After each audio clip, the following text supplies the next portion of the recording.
So in this video, you learn how to enable or disable the screen lock sounds on your Samsung Galaxy Z Fold 7. So whenever you lock or unlock your phone, you should normally hear a sound that's coming out of it as long as your phone is unmuted. However, sometimes you may want to disable that sound or you might want to enable it. So to do so, what you're going to do is just start by navigating to settings. Once you're in settings, you're then going to scroll and select sounds and vibration. And then from here, you're going to tap on system sound. Under system sound, you're then going to look for screen lock/unlock, and you should find a toggle next to it. So with this toggle, you're going to be using it to turn this feature on or off. So currently it's enabled, which is why you should hear the screen lock or unlock sounds on my Z Fold 7.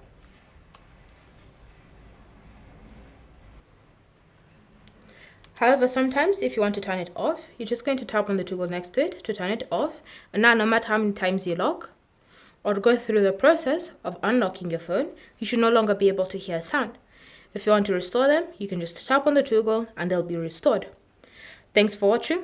If you have any questions or comments, leave them down below and we'll get back to you.